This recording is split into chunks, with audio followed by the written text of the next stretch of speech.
God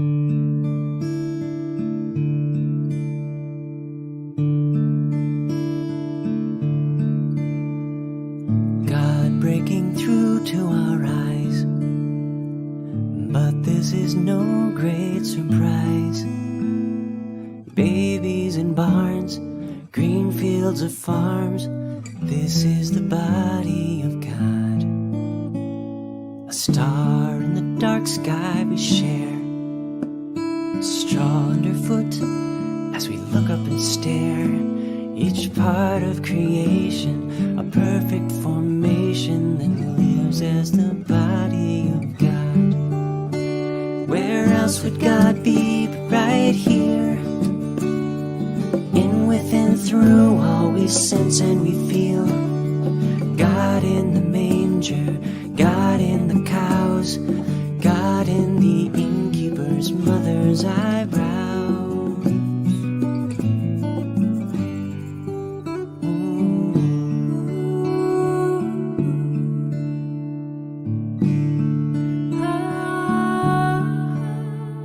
Sure was a marvelous night, the story of birth and new life, and the dreams and the fears of the new parents' prayers were felt in the body of God. Just one more beautiful way God's body blooms its array. Our Christmas story, one image of glory as we move in the body of God. Where else would God be but right here? Transcendent and cosmic and at home in our tears. God in the common, God in the strange, God in Jesus' very first diaper change.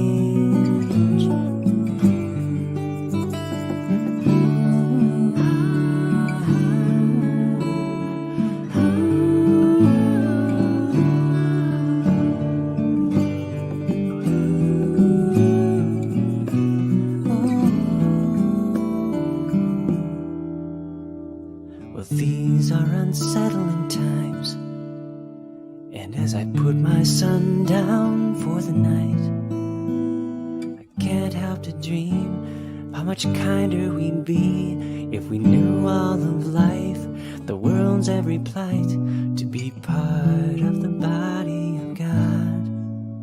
Well, where else would God be but right here? Under our noses and in the midst of our fears. God in our stories, God in the world, God in the pain and the good news we've heard. Oh,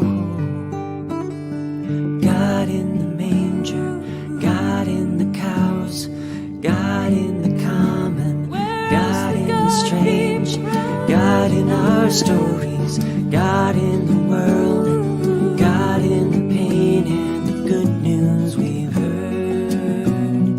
Oh,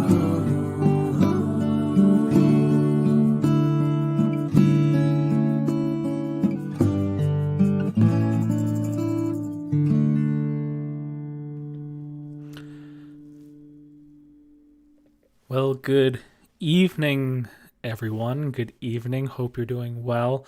Welcome to our first really purely virtual evening programming at the First Presbyterian Church of Mahopac since it feels like the beginning of this last year when we sort of put a pause on midweek Vespers because it felt like at the time it met the need it was supposed to serve, and as we transitioned back into in-person worship, it felt like it opened up room for other things. And so as we head into Advent, I thought it would be interesting for us to go back to a more virtual format for a midweek program that was purely virtual.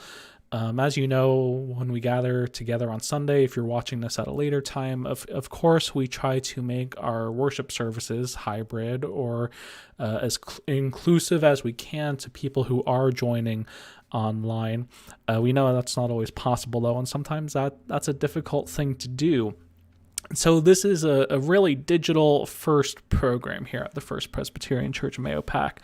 Whether you're watching live right now or at a later time, as we begin a series of conversations that use the sort of Advent devotional book, A Weary World, Reflections for a Blue Christmas by Kathy Escobar.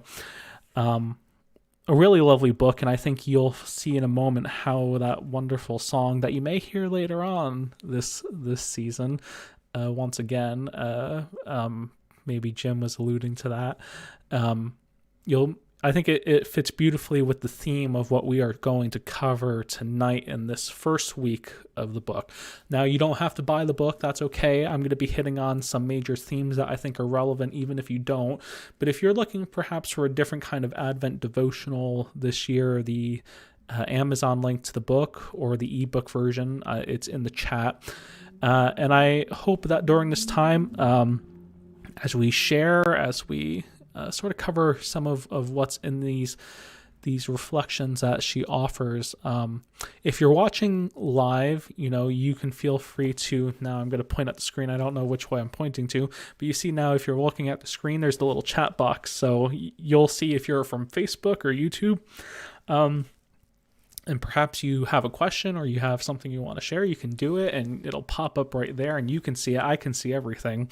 And if you maybe have something later on after this stops being live, you are more than welcome to share something in the comments and I'll do my best to try and go back every week and look over those. But as we begin this as well, you'll see that if you are live, we do have some online interactive portions as well. It's not just always going to be me talking at you. Hopefully we can incorporate some fun interactive things as well. So I think, unless I'm missing anything, I believe that is really what I wanted to highlight before we begin our first week looking at this book by Kathy Escobar and really covering themes that I think are still very appropriate for us this year as we head into Advent, and knowing that even though things might feel like that they're getting on track or heading back towards normal, whatever normal was even before the pandemic, that even before then, we acknowledge that this time of year and even this season of Advent is not always the easiest, and perhaps opening the doorway to having some conversations about looking at Advent and Christmas through an authentic lens. So I think as we head into the evening, you see that you could still see the chat there, and I have some wonderful or we're going to have some slides for you as well here this evening. In case you've never used this before, there's going to be a couple opportunities here in the beginning where I'm just going to ask some questions as I talk. And if you're not watching this live, don't worry. Well, I guess you could pay attention to it for the next time if you want to join in live. But we're going to do some questions here at the top that if you would like to participate in using either the on-screen method you're going to see, or if you want to just type in the chat, you're more than welcome to do that. That's okay. But if you would like to use what you're seeing on your other screen right here where it talks about Menti, all you have to do is go to menti.com, and then you're going to enter in that little code 89907089, because we're going to have a couple conversation questions first here to sort of break the ice this evening. And if you don't feel like chatting in the chat box, that's fine also. You can answer these questions for yourselves at home. That's sort of the purpose of these conversations as well. And just in case as well, also can drop that into the chat, so you could just click on that if you're on Facebook or YouTube as well without typing anything in, and it'll open it up for you on your computer. So don't think it can get any more easier than that. But as we head into this evening, beginning these reflections, Kathy Escobar really lays out a lovely beginning portion for us to consider when we talk about Advent, I think. We talk about the Advent journey a lot, or you hear me talk at least about our Advent journey as we build up to the events of what happened on what we celebrate on Christmas Eve. And she talks, I think, really nicely in the introduction to her book. She talks about this friend she has who talks about the Advent season or the Christmas season being this time that either magnifies for people their joys or it magnifies for people their sorrow or whatever pain it is they're going through. And that's very true. And what I think is beautiful about that is because even if we do go into Advent in this Christmas season with a certain level of joy or a certain level of hope, there, I think, are always certainly going to be things that perhaps are always lying underneath the surface, things that perhaps still make the season difficult if we were to address these things. But because we're not good at talking about pain or grief or loss, we just try and bury it underneath. That being said, I want to just sort of start off with a softball question for you all, and you can feel free to participate virtually however much you want to. There's no pressure. But just how are you feeling this evening? If you were to sort of take a moment to pause and to take a centering breath, perhaps you close your eyes for a moment and just say a short prayer. How are you feeling? How are you feeling? Tired?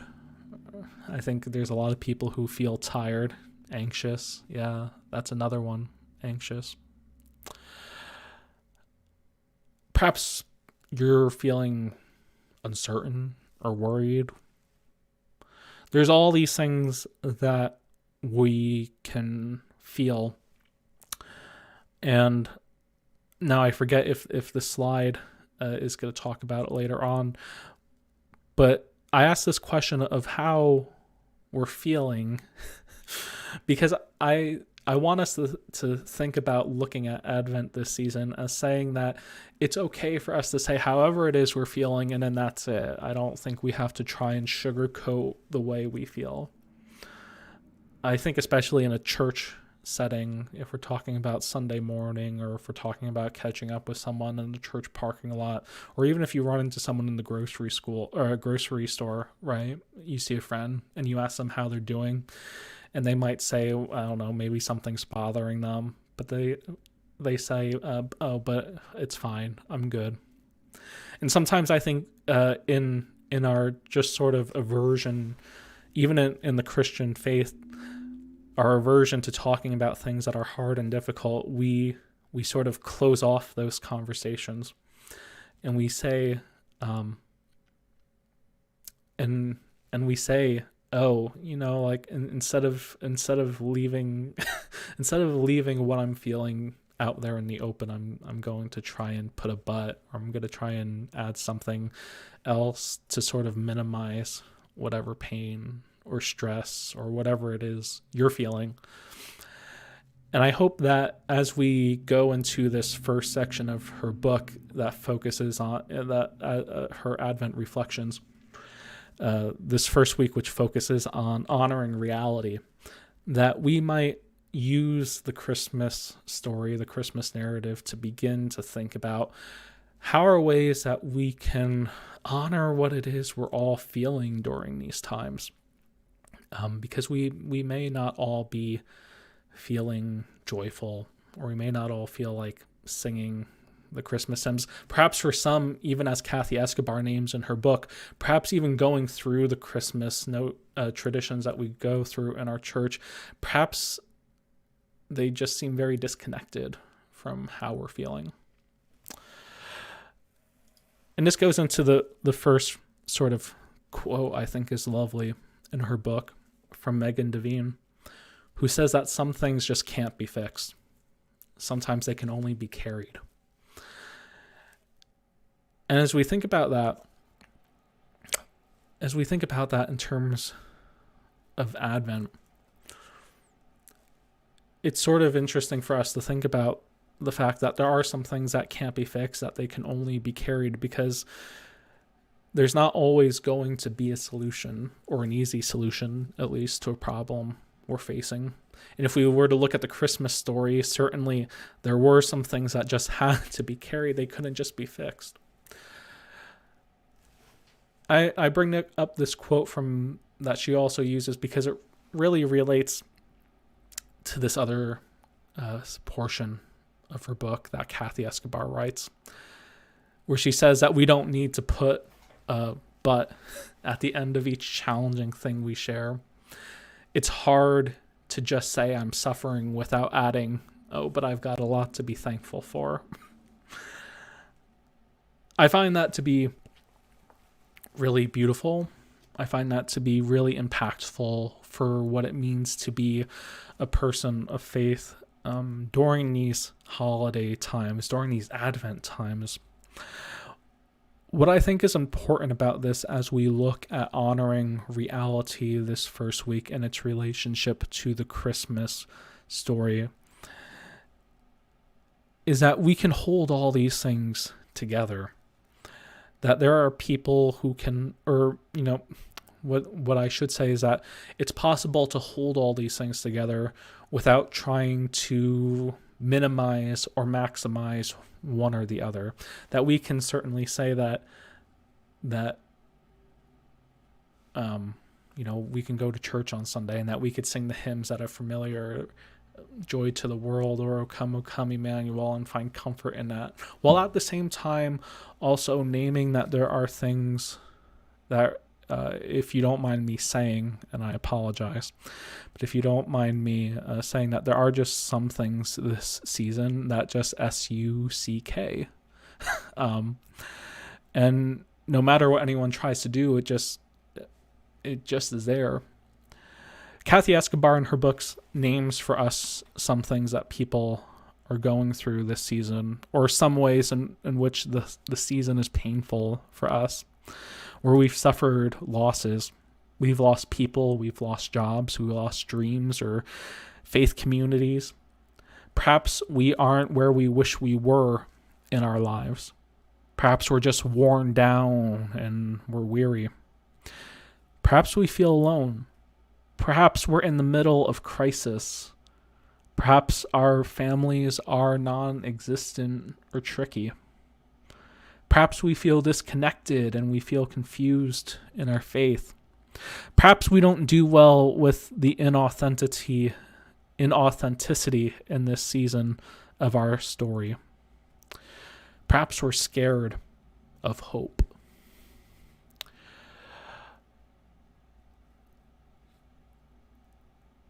These are all things she names as realities.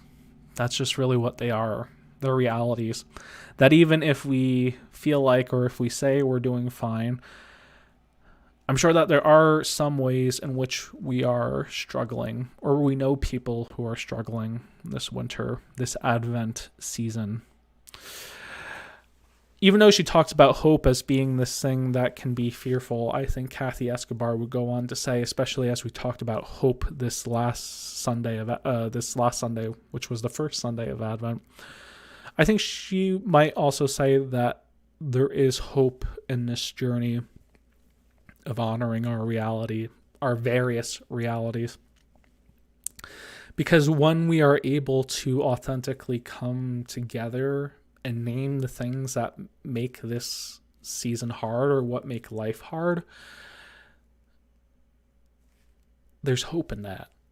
There's hope in that because we realize then that we're just not the only ones who are going through something right now, and that there's more ways than one in which we can relate to the suffering and pains that are going on around us, and that we're not going through these things just by ourselves, even though in many ways it might feel like we are. And that's sort of where I think this tie-in she brings in with the Advent stories really appropriate, I think, or with the Christmas story at least, because I love this. I just love this. But before we sort of move into how she relates us all in this first week to honoring reality, I'm just curious, if you were to think for a moment, what is a word or a phrase you would use to describe the Christmas story? Let's say you're describing the Christmas story to someone else. I'm going to give you a moment to think about that as I take a sip of water here. How would you describe the Christmas story or the nativity scene to someone who maybe hadn't heard it before? I think we see the paintings of what the nativity looks like.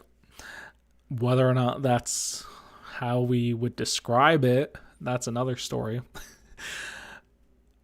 Just for a moment, though, how would you describe the Christmas story, the nativity scene, if we wanted to really focus in on that?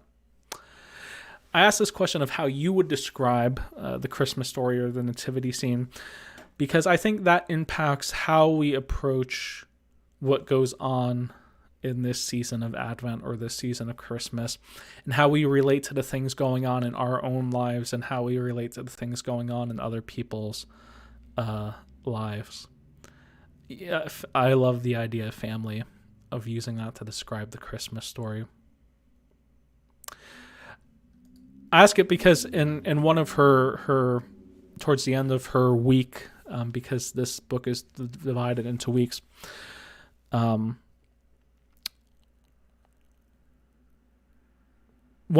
bring up the Christmas story because we're going to get to that in a second here, because I think it does shape how we think about what's going on.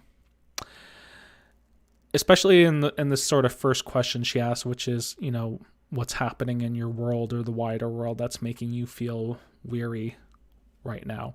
And I don't expect anyone to answer this publicly, but just think about it for a moment, to yourself at least. Think about what's making you weary. Maybe think about how the Christmas story or the birth of Christ, that nativity scene, might relate to what it is you're feeling right now.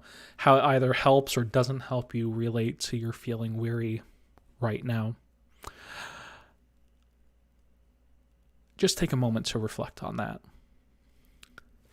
And as you reflect on that, I asked this question before we get to sort of the main point for this evening, because Kathy Escobar also brings up then this passage from the Gospel of Mark, which sounds very familiar to the passage we read from Matthew's Gospel this past Sunday. And she highlights this phrase towards the end of Mark's reading, where it says, "And what I say to you, I say to all. Keep awake." It's interesting because to be quite honest, I've always thought of this phrase of keeping awake as being a very positive thing, right? Jesus asks his disciples to keep awake, asks us to be alert, to be awake, to watch out for what's going on in our lives and in our world.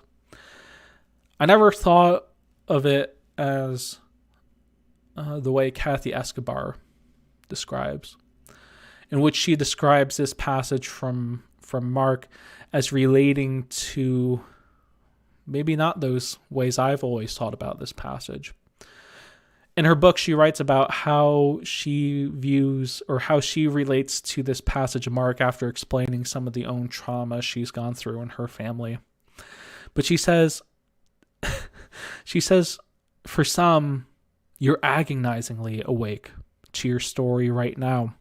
It's keeping you up at night, doing a number on your head, your heart. For others, you're trying to tune it out, to numb it out, do whatever you can not to feel it. That's interesting, I think. And it's another way to interpret the Advent passages we read on Sunday morning, to be aware even for us of how other people might be listening to these Advent texts that we hear each week. Because it's a great example of how I have never really thought of this passage in a way that might highlight or emphasize whatever I'm going through in my life. But for someone like Kathy Escobar, or for someone else who's going through a series of pains or sufferings, that it's a reminder that for many, they are awake. And they're awake not for the reasons we think they are. For myself, it's a reminder then to keep a heart that's open, empathetic, a heart that acknowledges what's really going on around me.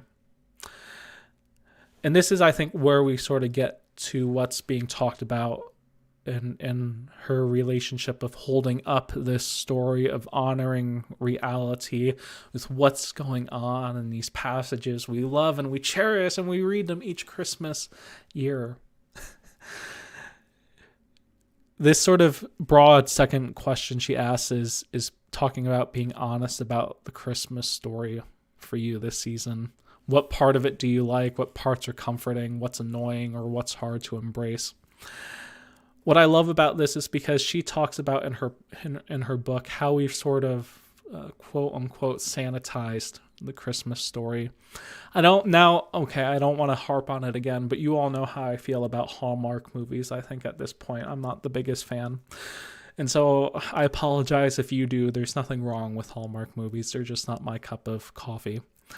But in many ways, we've almost turned the Christmas story into a Hallmark movie. We've sort of sanitized it. We've removed in our telling of the Christmas story. We've scrubbed out the real messiness, the pain, the parts that really are authentic, the parts that really are relatable to us right now as people who might be struggling, or as people who are wrestling with a lot of different things on our hearts.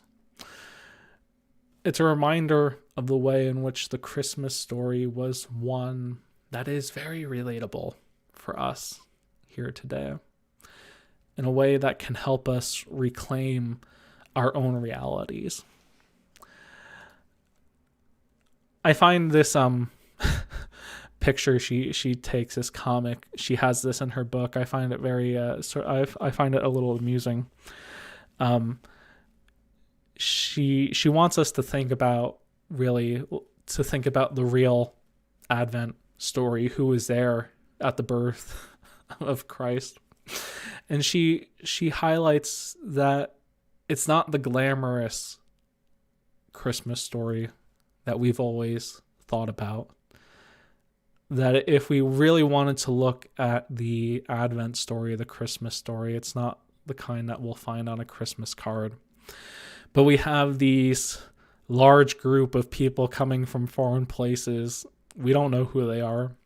And they weren't necessarily the kings that we have now portrayed them to be. There were animals, and you see in the cartoon labels that, yes, they did have little droppings everywhere. There was straw there for the animals as feed, and even used for Jesus's bed.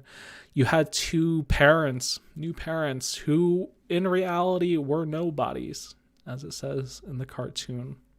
People who were most likely like you and me. People who carried with them a lot of different things. And they found themselves in this unfolding narrative of God. And then you have those people who you don't often think about welcoming to the table. You have those people who you don't think about welcoming into church on Sunday morning for one reason or another. The unclean people, as it says in the cartoon, the shepherds. Because let's be real, they most likely weren't that. Well, it was a dirty profession, right? And the question is, where is all the important people? These are the ways in which Kathy Escobar, I think, wants us to think about the Christmas story, think about these sacred texts that we've held on to in relationship to how we're going to honor our own realities this Advent season. Because as I mentioned before, if we can cultivate a more authentic way to talk about it, I think it will help us begin to feel more open to sharing, to be more open in acknowledging the ways in which this season can be both joyous and also difficult. Because if we were to be honest and tell the real version of the Christmas story, it was not a silent night. I think we could say that childbirth back then, like it is today, was probably a messy affair.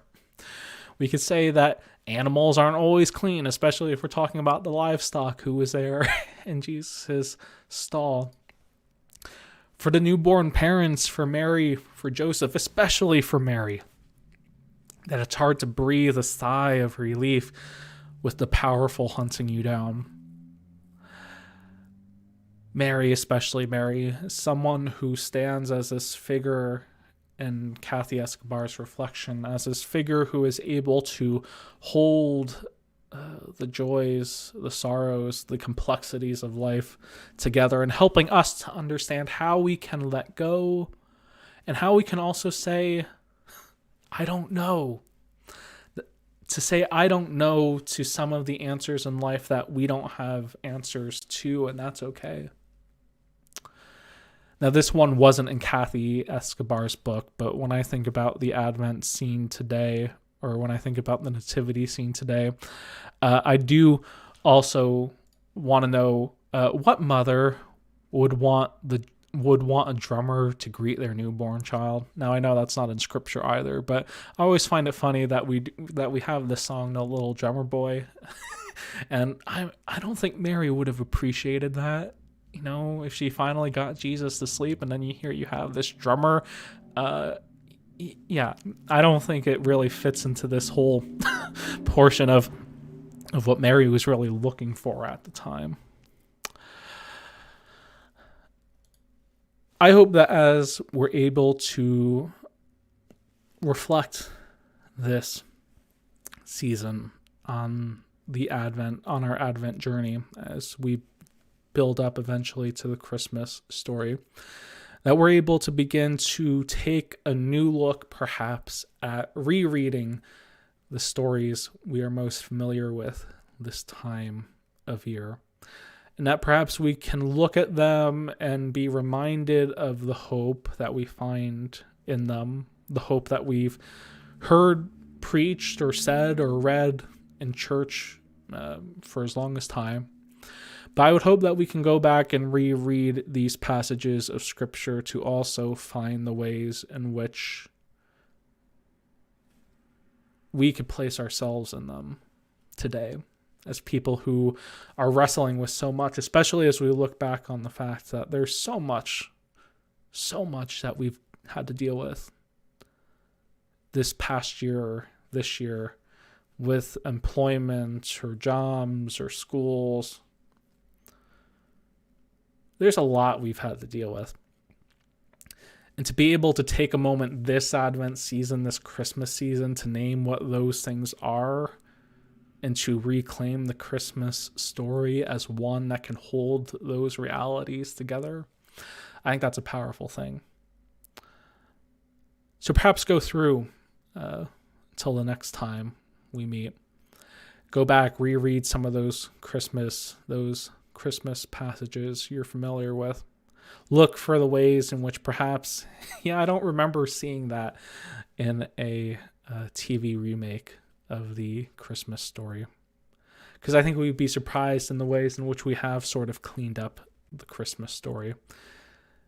Because it's a lot more complex, and I think it is a lot more accommodating to the multitude, the many facets of emotions that people are feeling, that you're feeling, that I'm feeling this time of year.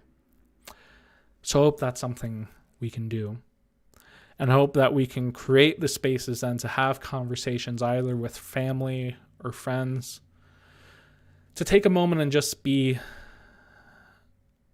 honest with one another about honoring whatever our current realities are. Friends, as you know, before I started this series, I said that I wanted to keep them relatively short.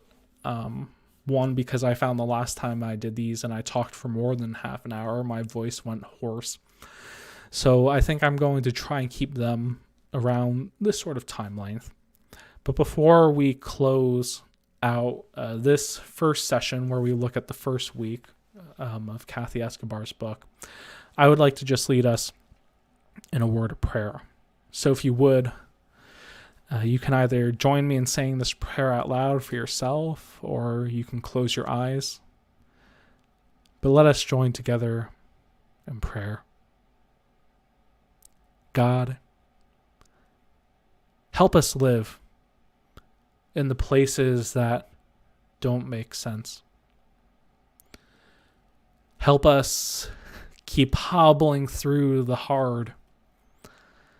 Help us remember that no matter how confused, how broken, how tired, or faithless we might feel, you are with us. And we are a part of your story. Amen.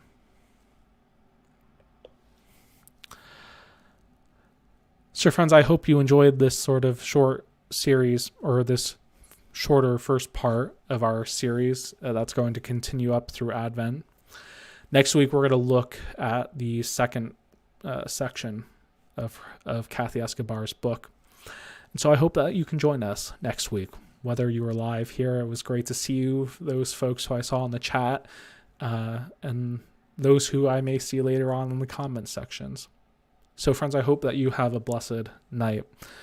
And I hope that this season you are able to find whatever rest your heart needs, whatever your soul needs to feel like it's fed, or to take a moment to just breathe.